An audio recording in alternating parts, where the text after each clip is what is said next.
Today we're going to be comparing the Sirui Nightwalkers to the Sigma 24 to 70 f2.8 lens. Now, why am I doing this? In the last test and review of the Nightwalkers, we established that the Nightwalkers are a lens that provides a clean look. So it was just fair enough to see how well this Nightwalker's pushed into the clean nature by comparing them to a glass that was clean as well. All these tests were shot using a custom white balance card in the same condition and not putting the camera in Super 35. The Nightwalkers were put on a full frame camera, and that's why you see the edges around it. So here at T1.4, you can literally start to see the center sharpness is there, but the edge starts to become funky. And if we go down to T2.0, you can still see as well the center sharpness is there, but if you really look at what is going on the edges with those leaves in the background, they are still funky and looking out of focus. And this is something that happens at T2.8 as well. They do start to clean up slightly, but the edges is where you start to see that this lens is not sharp edge to edge. At T4, it improves. I don't think it's too much, but it really improves on the edge performance. And then if we come down to T5.6 here, the center sharpness on this lens is great, but what I'm really looking for is how the edges perform. Also, you can see we're starting to clean up so well, but the edges are still funky. And at T8, once again, you can see it's sharp in the middle, but once you check those edges, now again, they already start to clean up nicely.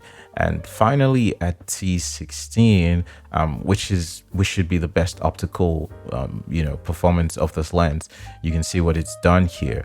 The edges are clean.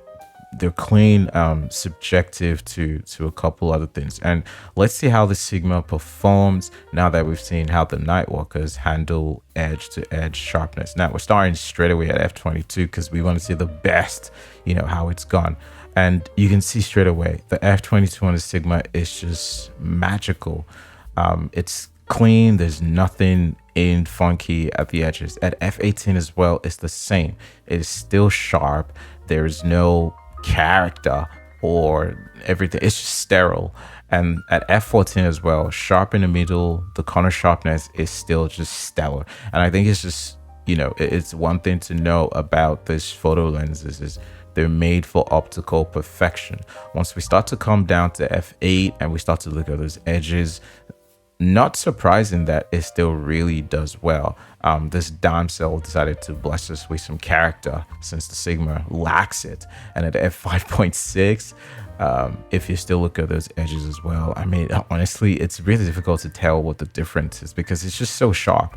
It is just so sharp. If we come down to f4, this is where we start to hope that, okay, maybe the Sigma is going to be doing something funky here, but even that, no, it is still sharp right at the edge of the frame. And if we go down to the lowest aperture here at f2.8, once again, it is still working well. Now you do slightly see that little bit of softness, but hey, look at the comparison of these two lenses, one at f22 and one at T16, and you can see that it is night and day in terms of edge sharpness. But I could say categorically the center sharpness on these two lenses are pretty much the same.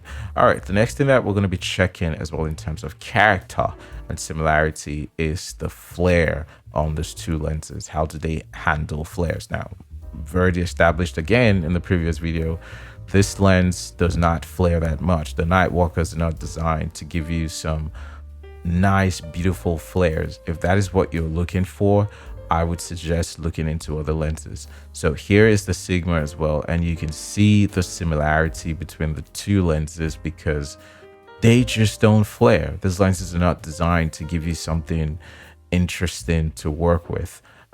So if character is what you are after, if look is what you're after, those lenses are just designed to be clean and give you a clean rendition.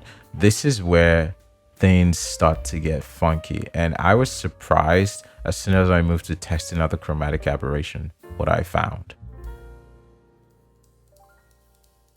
to like that Yeah, one. this one Compared to so like that blue. one. And this is at f2.8. So now if I start like let me rack focus and okay, so this is from infinity down. Let's go back. So the sigma is It's not like ooh. Look. I've actually never seen this test before. Like I've never done this. See how he changes? yeah, Blue, yeah, blue to some brown. yellow I maybe. know whatever color is this. Oh wow. That is the first time I've ever seen that. That is the But first time it's I've not ever seen that. noticeable that like other one. Yeah.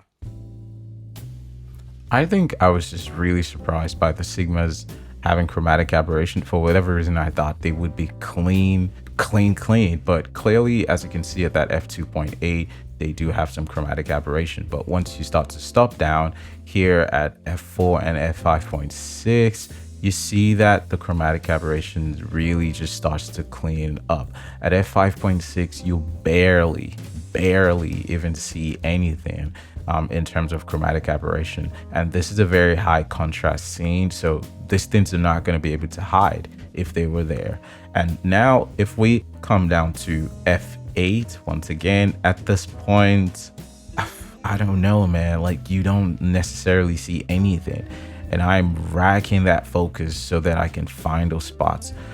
You also, the image is clean everywhere, all around is clean. At f16, the same thing. This thing holds true.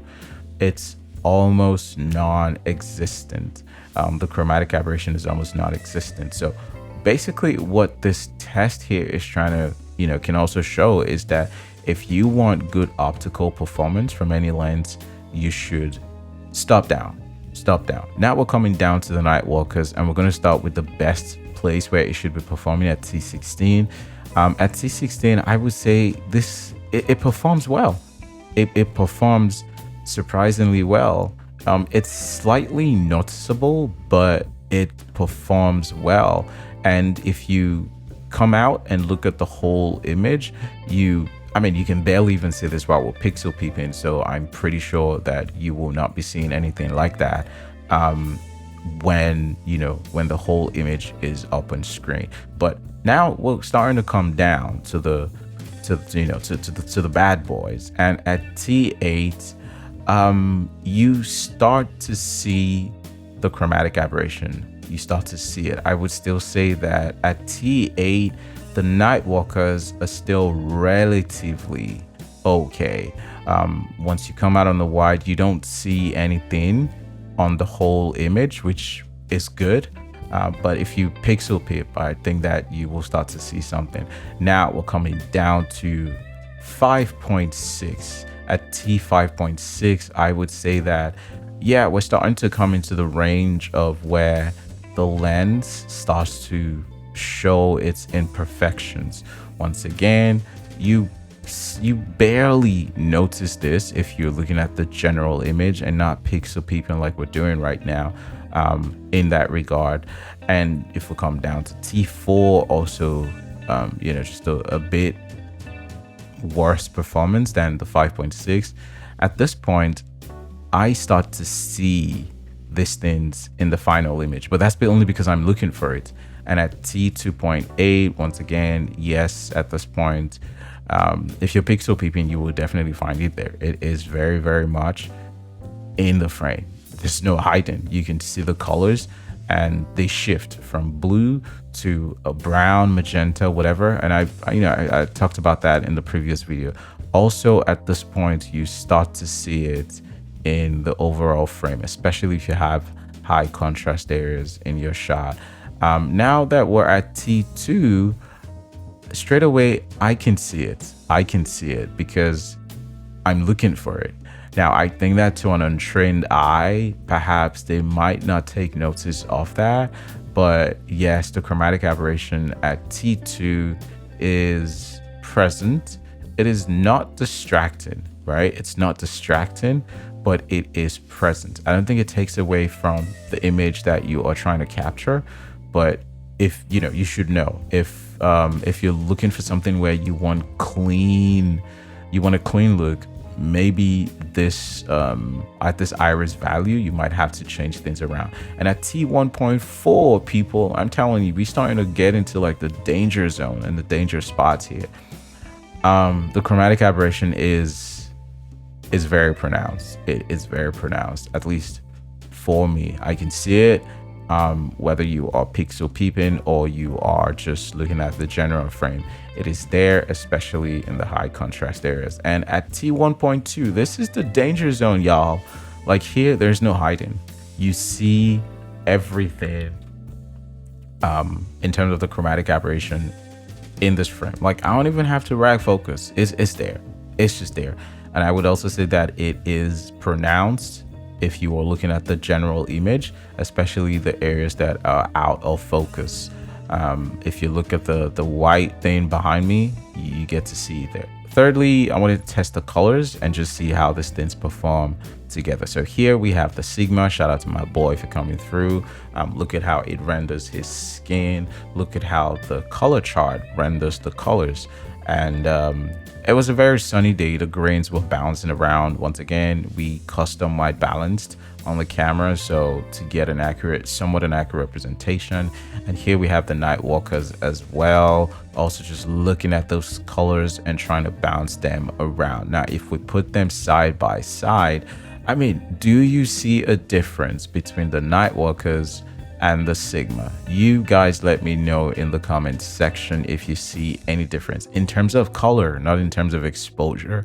And I'm just putting that color chart again right up your face, so that you can see that. The last thing I wanted to do was also to do an RGB test where I have a red, green, and blue color. So the red flower, the green plant, and the blue sky. This is the Sigma first, and now this is the Nightwalker.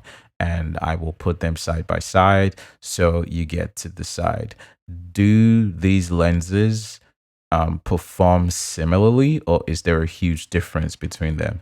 Let me know what you think in the comments below. Have a great one, guys. Bye.